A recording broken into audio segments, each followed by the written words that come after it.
दरवाजा बंद करो।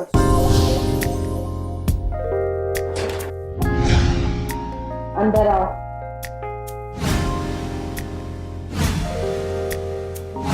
बैठो। पैर दबाओ। पैर दबाओ।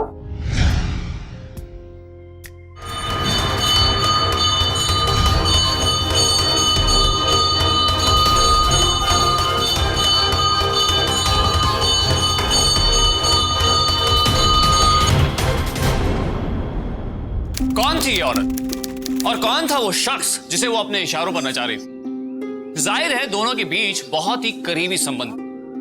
क्या ये आदमी इस औरत का पति था? और अगर ये उसका पति था तो फिर वो शख्स कौन था जो बाहर घंटी बजा रहा था? क्यों इस घंटी की आवाज सुनते ही इस औरत के पसीने छूट गए? क्या ये एक वाकया, एक जुर्म की आहट थी? हाँ तो वही रहता ना अपने पालनपुर में। ऐसा नहीं बोलते बेटा। ऐसा नहीं बोलते वैसा नहीं बोलते, पहले ही पैर रखने के लिए जगह नहीं है घर में, ऊपर से एक और आदमी। तो उसे कहाँ पूरा दिन घर में रहना है? कॉलेज भी तो जाएगा। तुझे पता है ना उसके माँ बाप नहीं रहे, इतने बड़े शहर में अकेला कहाँ जाएगा? हाँ तो ठीक है, मत कर मना। ले आ गया तेरा मोहन, जा जाकर दरवाजा खोल अभी। मोहन, नमस्ते कमला मौसी। कितने साल के बाद देख रहे हो तुझे। कैसा है तू? मैं ठीक हूँ। तुझे आने में कोई दिक्कत तो नहीं हुई ना? नहीं। राजू बेटा, ये मोहन तेरा भाई पहचान में नहीं आ रहा है ना? कैसे पहचानेगा? आखिरी बार जब तुम दोनों मिले थे तब इतने छोटे छोटे थे। वही आखिरी बार होता तो अच्छा होता। बेटा तू थक गया होगा, जा हाथ मुंह धो ले, मैं तेरे लिए गर्मा गर्म खाना लगाती हूँ। आजा।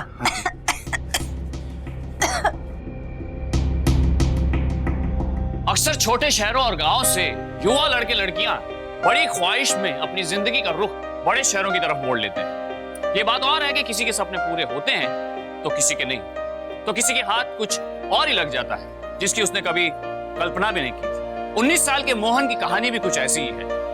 एक छोटे से गांव पालनपुर में रहने वाला मोहन अपनी जिंदगी की रफ्तार को बढ़ाने और कुछ बनने के लिए दिल्ली आया था। ज्यादातर लोगों की तरह उसकी आंखें सपनों से भरी हुई थी और हाथ खाली, लेकिन उसे जरा भी अंदाजा नहीं था कि ये बड़ा शहर उसके इन खाली हाथों में जिंदगी की कौन सी डोर थमाने वाला है। अरे अरे राजू बेटा, ये क्या कर रहा है? अकेला ही सारा खाना खाएगा कि दूसरों के लिए भी रखेगा? पहले घर वाले तो खा ले, या सब इस मुफ्तखोर को ही खिलाओगी?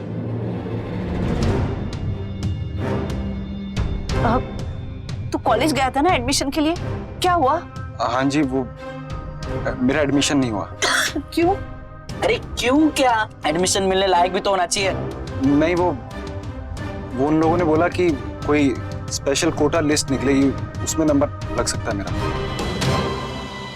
कैसा लग रहा है माँ? अब ठीक हूँ, 2 दिन यहाँ पे रहूंगी ना तो फिर से यही होना है। नहीं माँ, मैंने कह दिया ना तुम कहीं नहीं जाओगी। बेटा धूल मिट्टी में काम करके मैं बीमार हो गई हूँ। डॉक्टर ने क्या कहा कि खुली हवा में सांस लूंगी तो जल्दी ठीक हो जाऊंगी। मुझे लग रहा है कि मैं थोड़े दिन गांव चली जाती हूँ। ठीक है, तो मैं भी चलता हूँ तेरे साथ। मुझे यहाँ नहीं रहना इस अकेले सरदर्द के साथ। ठीक है बेटा, तू भी चल। मोहन जी।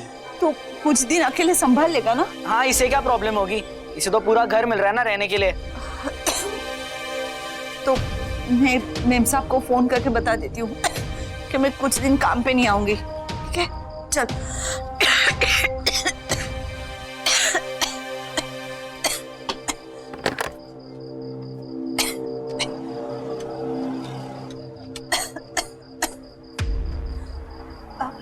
मेम साहब, कमला, मेम साहब डॉक्टर ने कहा है कि खुली हवा में सांस लूंगी तो जल्दी ठीक हो जाऊंगी। जी नहीं नहीं मेम साहब, मैं सच कह रही हूँ। मेम साहब आपको तो पता है ना कि मैं पूरा दिन कितना खांसती रहती हूँ, इसलिए सोचा कि कुछ दिन गांव चली जाऊँ। मेम साहब मैं जल्दी वापस आ जाऊंगी। क्या हुआ माँ? मेम साहब ने जाने के लिए मना कर दिया। कहा कि जाना है तो काम छोड़ना पड़ेगा। ये क्या बात हुई? आदमी बीमार है, 4 दिन के लिए छुट्टी भी नहीं ले सकता क्या? बेटा मैं काम नहीं छोड़ सकती। तू चिंता मत कर माँ। और वैसे भी ये मुफ्तखोर किस दिन काम आएगा? मैं मुफ्त में रहता है, खाता है, 4 दिन माँ के बदले काम नहीं कर सकता क्या? मौसी मेरे कॉलेज अरे कॉलेज में एडमिशन नहीं लेगा तो कॉलेज जाएगा ना, और तब तक कैसे मुफ्त में खाता रहेगा? राजू बेटा, माँ तू चुप कर। जब तक तेरी तबीयत ठीक नहीं हो जाती ना, इसे तेरी मेम साहब के घर पे भेजना काम करने के लिए। लेकिन मौसी मुझे घर का काम करना नहीं आता। अरे झाड़ू पोछा ही तो लगाना है तेरे को, कौन सी तोप बनानी है? जब तक माँ की तबीयत ठीक नहीं हो जाती तू मेम साहब के घर का काम देख लियो। हाँ बेटा, अगर तू कुछ दिन मेम साहब के यहाँ चला जाएगा तो मेरी थोड़ी मदद हो जाएगी। ठीक है मौसी जी, मैं कर लूंगा घर का काम।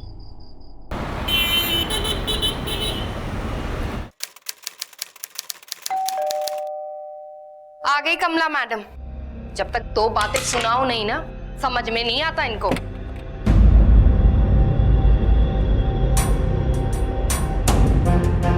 कौन हो तुम? जी मैं वो कमला मौसी का भतीजा। कमला मौसी का भतीजा? कमला कहाँ है? मौसी कुछ दिनों के लिए गांव गई है, तब तक मैं यहाँ काम करूंगा। मैं कैसे मान लूं तुम कमला के भतीजे हो? ऐसे तुम्हें यहाँ काम करने दूं? क्या हुआ, क्यों चिल्ला रही सुबह सुबह? कौन है ये? कमला का भतीजा, ऐसा ये कह रहा है। कमला का भतीजा? कमला कहाँ है? यही तो, वो गांव चली गई है और ये यहाँ आ गया। मौसी ने कहा था कि वो जैसे ही गांव पहुंचेंगी वो आपको दोबारा फोन कर लेंगी। तब तक मैं क्या करूं? अब इसे रखूं कि नहीं रखूं, मुझे तो कुछ समझ में नहीं आ रहा। रख लो ना, क्या फर्क पड़ता है? कह रहा है कमला का भतीजा है तो भाई, और वैसे भी कमला काम करे या ये काम करे, हमें क्या फर्क पड़ता है? तुम्हारे काम में हेल्प हो जाएगी, रख लो। ठीक है। अरे यार सुमन, यार शर्ट का बटन टूटा हुआ है। आ रही हूँ बाबा।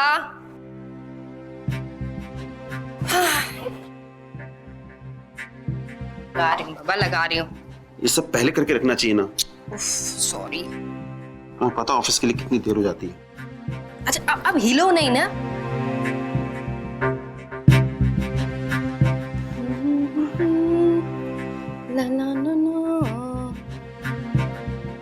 हाँ शर्मा। अरे यार हाँ, एक काम करो, तुम उन्हें मेल कर दो, और मेल करने के बाद तुम उनको बोलना कि हाँ हाँ हाँ मैं करता हूँ फोन कर। क्या कर रही हो? मुझे ऑफिस के लिए देर हो रही है। काम काम काम, तुम तो मुझे भूल ही गए हो। भूला कहूँ, मैं तो तुम्हारे पास ही। लेकिन काम भी तो करना है।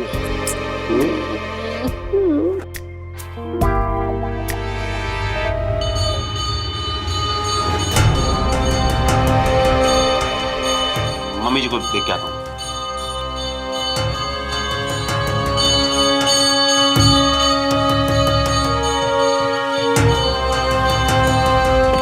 क्या हुआ माँ? हैं? अरे माँ, ये सब क्या है? गिर गया, दिखता नहीं क्या तेरे को? ठीक है, मैं उठा देता हूँ।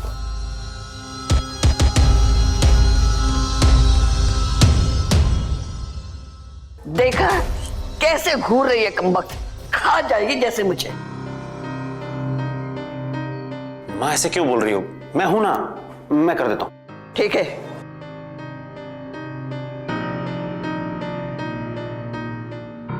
तुम यहाँ खड़े खड़े क्या देख रहे हो? तमाशा? काम करो ना। सॉरी।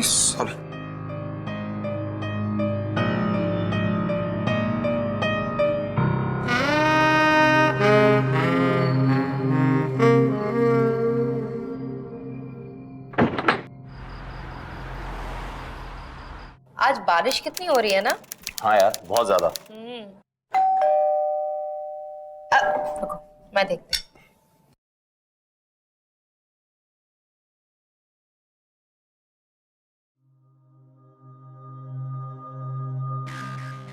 अरे बाप रे, ये तो पूरी तरह से भीगा हुआ है। अरे कम से कम छाता लेके तो निकलते। सुमन एक काम करो, इसे कुछ कपड़े दे दो। मैं कहाँ से लाऊंगी इसके लिए कपड़े? अरे मेरे कुछ कपड़े दे दो, पूरी तरह से भीगा हुआ है। कमला की तरह अगर ये बीमार पड़ गया ना, तो सारा काम या तो खुद करना पड़ेगा तुमको, और या फिर तुम मुझसे करवाओगे। अच्छा सुनो, मैं ऑफिस जा रहा हूँ, तुम इसको कपड़े दे दो और आइंदा छाता लेके निकला करो।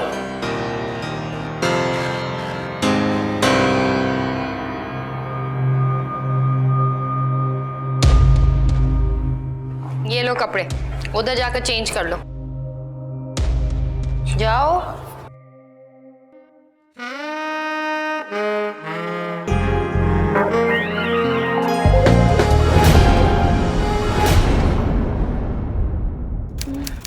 मैडम जी, मेरा काम हो गया, मैं चलूं क्या? जाने से पहले स्टोर रूम साफ करके जाओ। मैडम जी अभी, मैं कल कर देता हूँ ना आकर।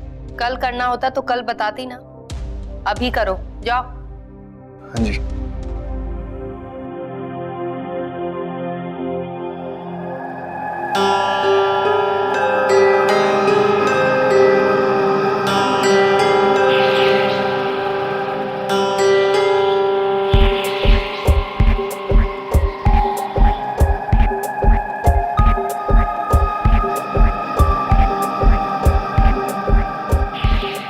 ऐसे थोड़ी झाड़ू लगाते हैं, हाँ? प्यार से देखो सब जगह।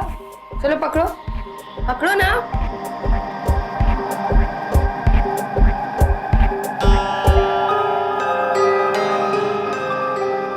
अरे इधर, ये देखो, इसको कैसे साफ करते हैं आप?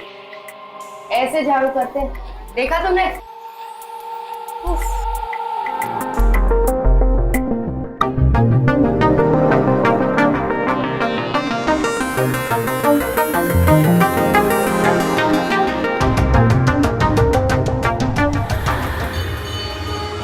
मम्मी जी,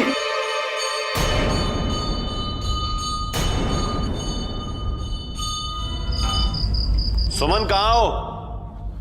हाँ बाथरूम में हूँ, 2 मिनट आई। एक तो थके यार, घर आओ, काम करने के बाद ऊपर से मम्मी जी की चिक चिक सुनो। अरे क्या हुआ? मम्मी से फिर झगड़ा हुआ क्या? चिल्ला रही थी वो, बोल रही थी तुम उन्हें मारना चाहती हो। अब क्या किया तुमने? अरे मैं क्यों मारूंगी? उन्हें मिर्च मसाला वाला खाना चाहिए था, मैंने मना कर दिया तो बुरा मान गई। रोज का नाटक है। बहुत थक गए यार।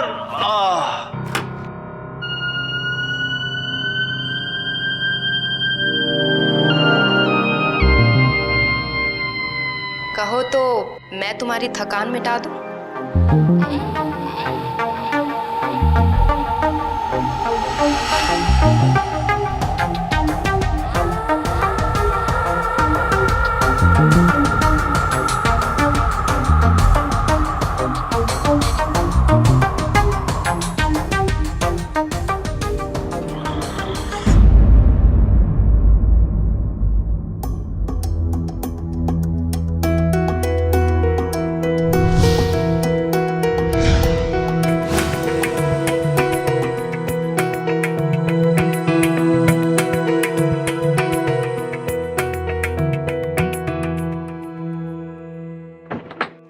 सुमन की बेबाक अदाओं और इशारों से मोहन बौखला गया और वो इस हद तक हड़बड़ा गया कि उसे समझ में नहीं आ रहा था कि वो सुमन के इस बेधड़क रवैये का जवाब दे तो कैसे दे, किस तरह से पेश आए उससे। अब मोहन समझ गया था कि सुमन के इरादे क्या है, लिहाजा इस हालात से निजात पाने के लिए उसने काम छोड़ने का इरादा कर लिया। मुझे कुछ नहीं सुनना कमला, तुम मोहन को काम के लिए भेजो, वरना तुम्हें भी आने की कोई जरूरत नहीं है।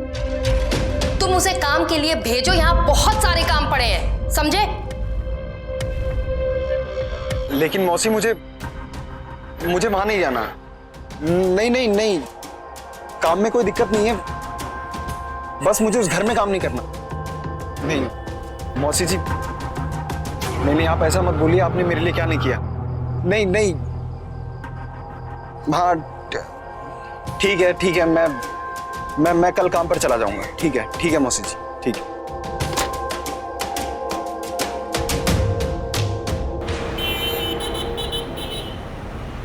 मजाक समझा है क्या ये मौसी और भतीजे ने?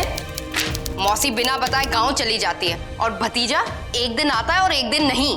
क्या हुआ? तुम क्यों इतना चिल्ला रही हो उस पे? हाँ ठीक है ना, एक दिन छुट्टी ले ली तो क्या फर्क पड़ गया? तुम नहीं जानते इन लोगों को। अरे हाँ ठीक है ना, आ गया ना वापस, कर रहा है काम, छोड़ो ना, बहुत काम है तुम्हारे पास करने के लिए, उसी के पीछे पड़ी रहती हो। आज संडे है, बहुत सारा काम बाकी है।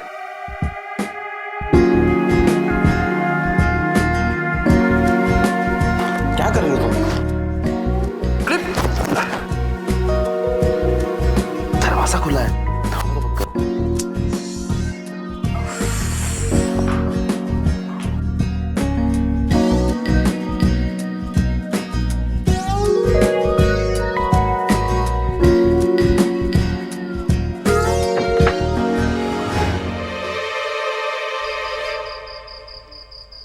यही हुआ जिसका डर था। मोहन के लिए सुमन अब एक आदत बन चुकी थी, एक ऐसी आदत जिसने उसके दिलो दिमाग को पूरी तरह से अपनी गिरफ्त में कर रखा था, पूरी तरह काबू कर लिया था उस पर। या यूं कहा जाए कि मोहन को अब सुमन की लत लग चुकी थी। अब सोते जागते हर वक्त हर लम्हा सुमन का ही भूत सवार था।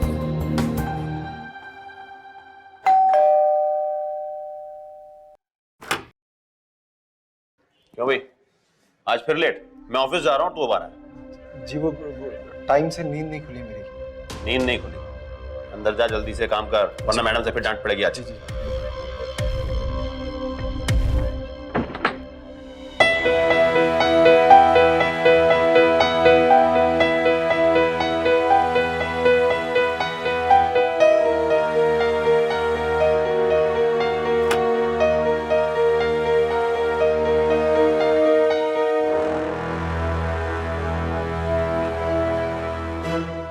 मोहन,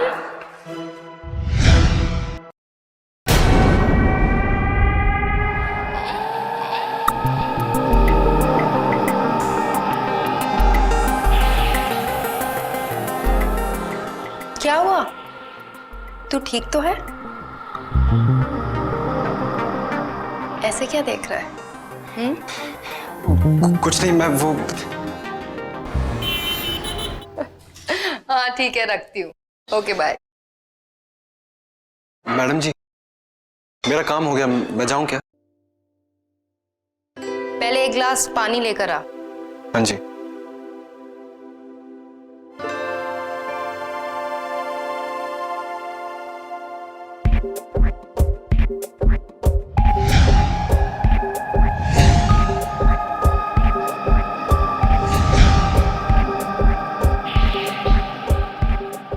पानी टेबल पे रख दो।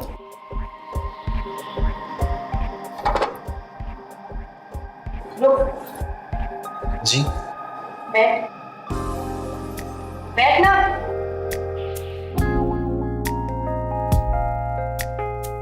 पैर दबा, पैर दबा।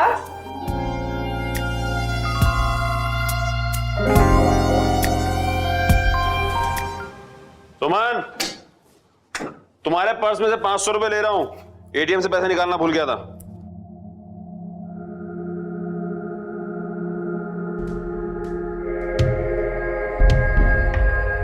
सुमन, ये शर्ट, ये गिफ्ट्स, ये किसके लिए लाई हो? वो भाई दूज जा रहा है ना, तो भैया के लिए सामान खरीदा। अच्छा अच्छा, अच्छा किया।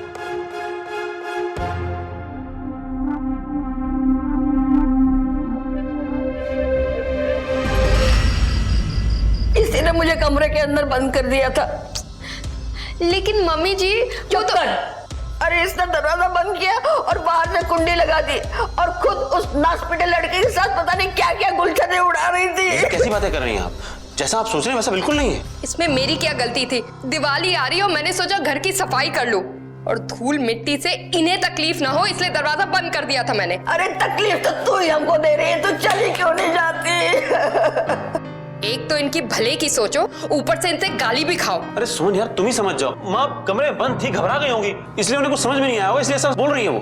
मुझे तो सब समझ में आ रहा है, पर तुझे ही दिखाई नहीं देता कि ये कैसे तेरे को बेवकूफ बना रही है। और उस लड़के के साथ अरे चुप हो जाइए प्लीज आप दोनों।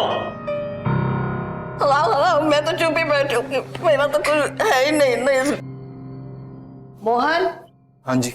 इधर आ, जरा मुझे व्हील चेयर पे बिठा। लेकिन मम्मी जी, आपको आराम करना चाहिए, आप लेटी रहिए ना। मैंने कहा ना व्हील चेयर पे बिठा, तो बिठा। हाँ जी। आराम से। मेरे लिए चाय ले आ। जल्दी जाना।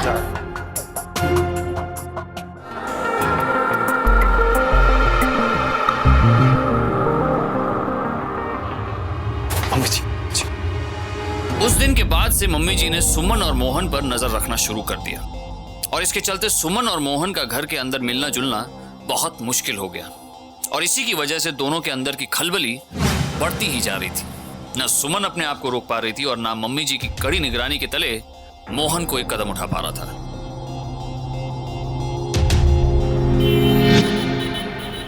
ये बाद में करना। आंख के अंधे तेरे को ये मिट्टी नजर नहीं आ रही है, उसको साफ कर। अरे बेवकूफ, इस कपड़े से नहीं, दूसरे कपड़े से कर।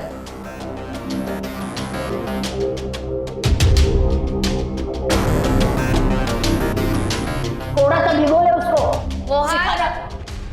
आया मैं। तू रुक यहाँ, मैं देख कर आती हूँ। तू सफाई कर, जरा मोड़ दे। ओए, खड़ा खड़ा मुंह दिखता रहे, करेगा कुछ नहीं। काम का ना काज का, 2.5 मन अनाज का। बस छोड़, चली जाऊंगी मैं अपने आप।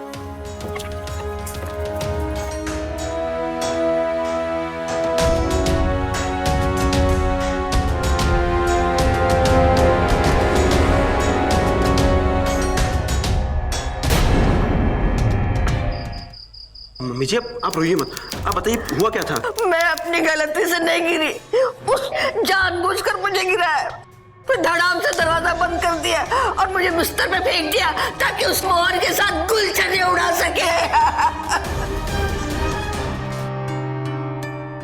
सुमन, ये सब क्या हो रहा है? अशोक, तुम मम्मी जी की बातों पर विश्वास कर रहे हो? ऐसा नहीं है। ऐसा ही है अशोक, तुम्हें मुझ पर भरोसा ही नहीं है। मैं मम्मी जी को क्यों गिराऊंगी? क्या मिलेगा मुझे उनको गिराकर? और वो मोहन, वो पूरे दिन मम्मी जी के आगे पीछे लगा रहता है। कभी उनकी उल्टी साफ करेगा, उनको खाना देगा, पानी देगा और मैं सब समझता हूँ। तुम कुछ नहीं समझते अशोक। अगर मैं काम के लिए उसे 2 मिनट बुलाऊं तो तुम मम्मी जी समझती है कि मैं और वो।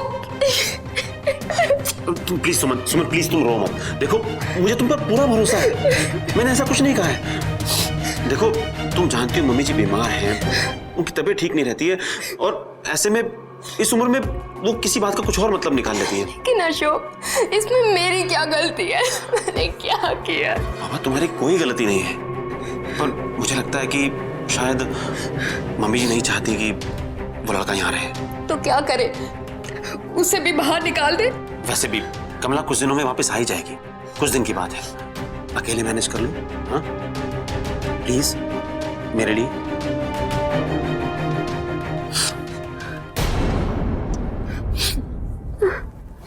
अब स्माइल। देखो काजल भी खराब हो गई, जरा चेंज करता हूँ। मम्मी जी की खुशी के लिए अशोक ने मोहन का घर में आना बंद तो करवा दिया, पर इससे परिस्थिति बदलने के कोई आसार नजर नहीं आ रहे थे, क्योंकि सुमन अब मोहन का जुनून बन चुकी थी, जिसे अपने जहन से दूर करना मोहन के लिए नामुमकिन हो गया था।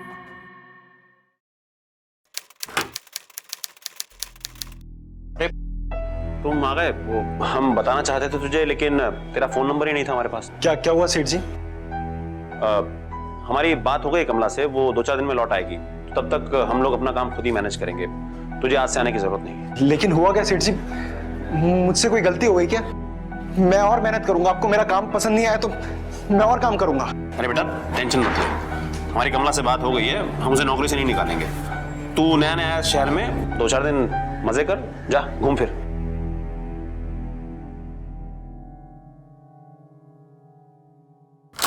मोहन ये सदमा बर्दाश्त नहीं कर पाया। सुमन से एक पल की भी दूरी उसे बेचैन कर देती थी, तो उससे हमेशा के लिए दूर रहना तो उसके लिए असंभव सा था। मोहन ने हर मुमकिन कोशिश की सुमन से नाता बनाए रखने की, अपने इस जुनून को कायम रखने की, पर परिस्थिति मोहन के हक में नहीं थी। लेकिन इसके बावजूद मोहन को पूरा विश्वास था कि वो और सुमन दोनों एक दूसरे से बेहद प्यार करते हैं, पर सुमन की बेरुखी उसकी समझ में नहीं आ रही थी। उसे यही सवाल सताया जा रहा था कि सब कुछ जानते हुए भी क्यों सुमन सब कुछ अनदेखा अनसुना कर रही है। हेलो, क्यों इस रिश्ते को हाथ से जाने दे रही है? कमला, तेरी तबीयत कैसी है अब ठीक है मैम साहब। अच्छा, वो तेरा भतीजा है ना मोहन, कैसा है वो भी ठीक है। आप तो जानती है ना कितना कम बोलता है वो। गांव से आया तो थोड़ी दिक्कत हो रही थी, अकेला था ना। अब पास वाली कॉलेज में एडमिशन मिल गया है, ज्यादा दूर नहीं जाना पड़ेगा। कमला, कौन से कॉलेज में एडमिशन मिला है उसे? वो राजधानी कॉलेज है ना, उसी में। अच्छा।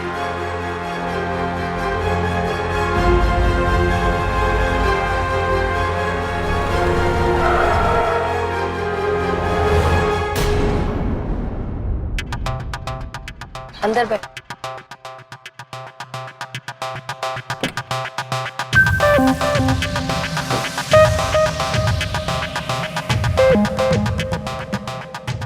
आपकी बहुत याद आ रही थी।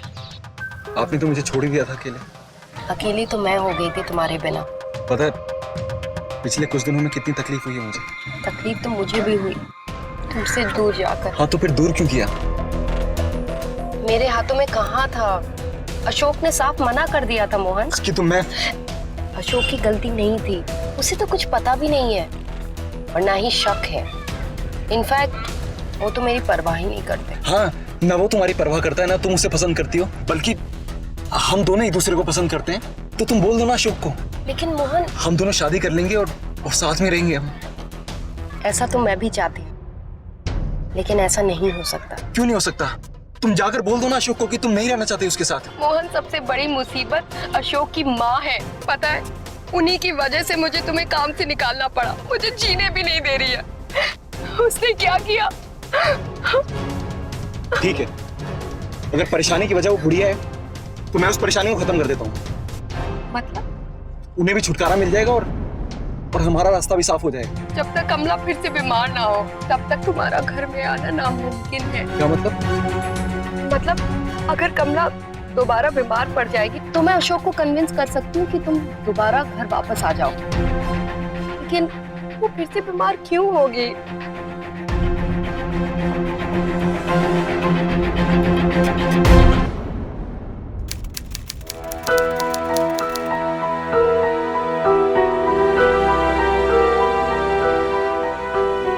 मौसी जी आ जाओ, खाना लग गया।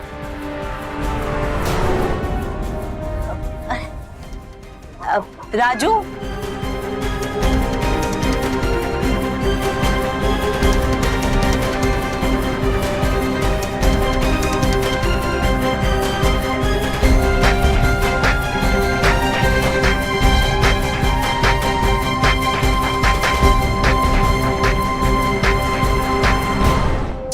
ये पता नहीं कमला कहाँ रह गई है।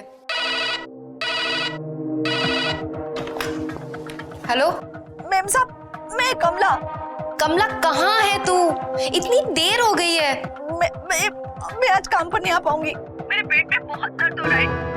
आप कहो तो मैं मोहन को भेज दूं? क्या ये मोहन मोहन लगा के रखा है? और दो दिन में तुम्हारी तबीयत क्यों खराब हो जाती है? कल तक तो ठीक थी, आज सुबह से ही पेट में दर्द शुरू हो गया है। कमला, तू मेरी एक बात सुन, तू अपनी तबीयत का ख्याल रख और तुझे यहाँ आने की कोई जरूरत नहीं है, ठीक है? नहीं मैम साहब, ऐसा मत कीजिए। क्या ऐसा मत कीजिए? 2 दिन में दिवाली है और पूरे घर की सफाई मुझे ही करनी पड़ेगी। क्या हो गया? वो महारानी जी बोल रही है कि वो फिर से बीमार हो गई और मोहन को भेजेगी। मैंने बोला है उसको मोहन को नहीं भेजना। अब सारा काम मुझे ही करना पड़ेगा। अरे तो बुला लो ना मोहन को, क्या फर्क पड़ता है? एक दिन की बात है, काम करके चला जाएगा। लेकिन मम्मी जी। अरे मम्मी जी की तुम चिंता मत करो, उन्हें मैं संभाल लूंगा। ठीक है, बुला लो उसको।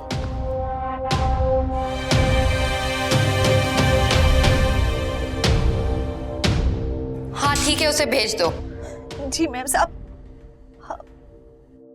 मोहन बेटा, मैम साहब मान गई। एक काम कर, तू चला जा, दिवाली के बाद मैं जाना शुरू कर दूंगी। हाँ ठीक है ठीक है, मैं चला जाता हूँ। ठीक है।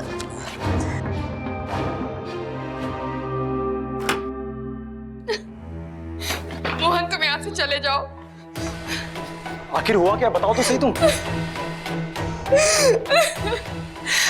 मोहन, मम्मी जी ने अगर तुम्हें देख लिया तो वो अशोक को हम दोनों के बारे में सब कुछ बता देंगे। ये तुम क्या कह रही हो? जब मम्मी जी को पता चला कि आज तुम आ रहे हो तो उन्होंने मुझे धमकी दी है कि वो हम दोनों के बारे में अशोक को सब कुछ बता देगी। अशोक के हाथों हम दोनों को मरवा देगी। तुम फिक्र मत करो, कुछ नहीं होगा। मोहन प्लीज प्लीज मेरी बात सुनो, यहाँ से चले जाओ। मैं आपको माफ नहीं कर सकती अगर तुम्हें कुछ हो गया। प्लीज प्लीज चले जाओ। सुमन बस, न तुम्हें कुछ होगा ना मुझे कुछ होगा। वो बुढ़िया हमारे रास्ते के बीच आ रही है, मैं उसे भी खत्म कर देता हूँ। मोहन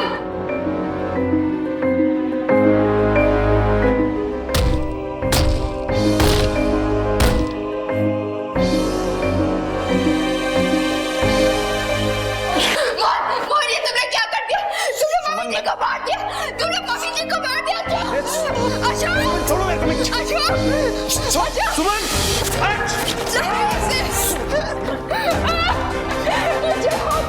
मैंने कहा ना, मैंने कुछ नहीं किया। सुमन और मैं एक दूसरे से प्यार करते हैं सर। मैं सच कह रहा हूँ। साहब, मैं झूठ क्यों बोलूंगा? मैं बोलता हूँ ना मैं प्यार करता हूँ यार। मम्मी जी के बिना घर कितना सूना हो गया ना।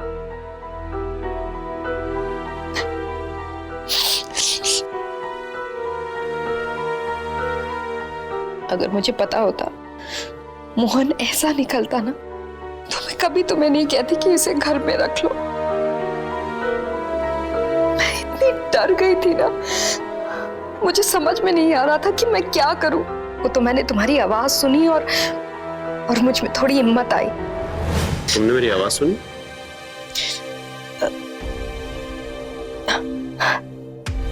मेरा मतलब है तुम्हारे आने की आहट सुनी और तब मुझ में हिम्मत जागी।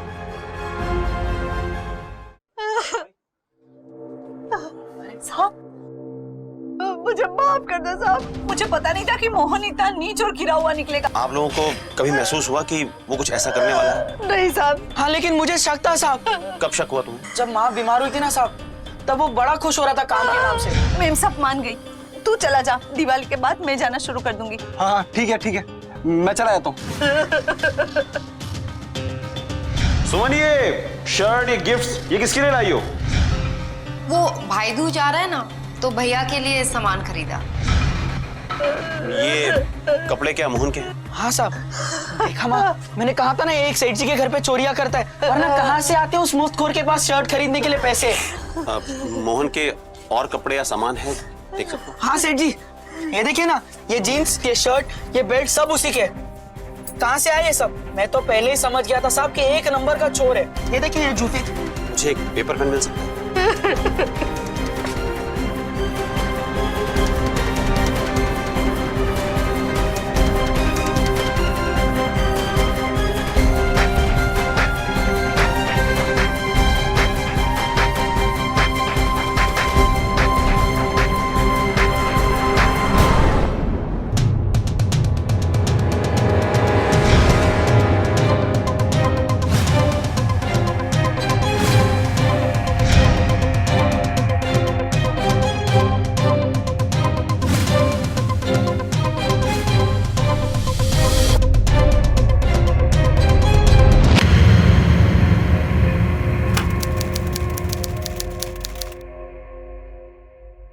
अशोक, तुम पुलिस स्टेशन गए थे ना, कुछ पता चला? जी हाँ सुमन वर्मा जी, सब पता चल गया।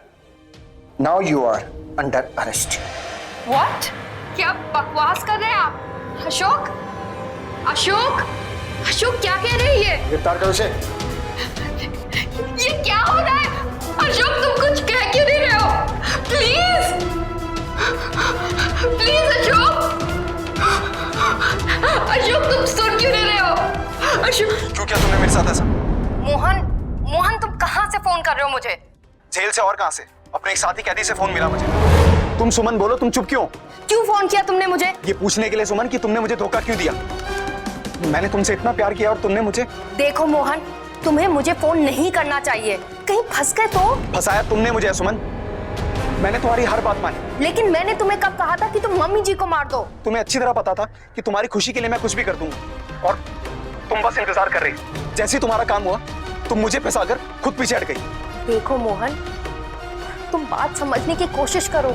उस वक्त अशोक आ गए थे और मेरे पास कोई रास्ता ही नहीं था। मैंने कितना प्यार किया तुमसे सुनो, और तुमने मेरे साथ। मोहन, मैं भी तुमसे कितना प्यार करती हूँ और ये बात तुम जानते हो, लेकिन फिलहाल अभी तुम अपनी जुबान बंद रखो। और क्या करूं, सड़ता रहूं जेल में जिंदगी भर तुम्हारे बिना? ट्रस्ट मी मोहन, मैं तुमसे मिलने जल्दी आऊंगी, तब तक तुम शांत रहना, ठीक है?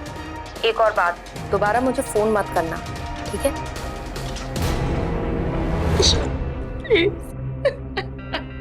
कुछ और सुनना बाकी?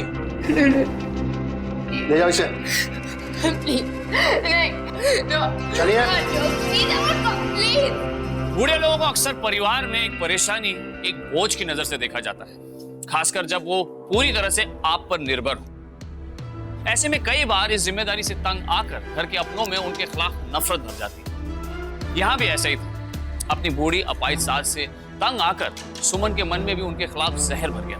लेकिन यह गौर करने वाली बात यह है कि यदि सुमन की सास नहीं होती तो शायद सुमन की बेशर्मी और भी बेखौफ हो जाती। इसीलिए सुमन अपनी सास के साथ इस तरह की बदसलूकी करती आ रही थी, क्योंकि सुमन की सास उसके रवैये से अच्छी तरह से वाकिफ थी और उसके इरादों में रुकावट डाल रही थी। नतीजा, सुमन ने बड़ी चालाकी से मोहन जैसे सीधे साधे युवक को अपनी अदाओं और भावनाओं के जाल में फांसकर अपने रास्ते का पत्थर उसके हाथों से हटवा दिया। लेकिन जुर्म कभी छुपता नहीं है। आखिरकार सच सबके सामने आ ही गया। सुमन के गंदे इरादों और मोहन के आक्रोश से हुए इस अपराध के लिए उन दोनों को सजा मिली। सुमन को धारा 108 के तहत अपनी सास की हत्या की साजिश रचने के लिए और मोहन को धारा 302 के तहत सुमन की सास की हत्या के जुर्म में सजा मिली। अपनी मां को खोकर असली सजा अशोक को मिली, जिसका वो कतई हकदार नहीं था। इसीलिए सावधानी जरूरी है मोहन जैसे युवाओं के लिए जो अपने दिल के आगे दिमाग को अनदेखा करते हैं, और अशोक जैसे पति के लिए जो वक्त पर सतर्क होने की जहमत नहीं उठाते। अगर अशोक की मां सुमन पर इतने गंभीर आरोप लगा रही थी तो यकीनन उसे इस बात को नजरअंदाज नहीं करना चाहिए था। जुर्म की राह में सावधानी हर मोड़ पर एक आहट की तरह आती है। जरूरत है तो बस उस आहट पर गौर करने की। अब मुझे दीजिए इजाजत, फिर होगी आपसे मुलाकात। तब तक सावधान इंडिया, इंडिया फाइट्स बैक। तो सावधान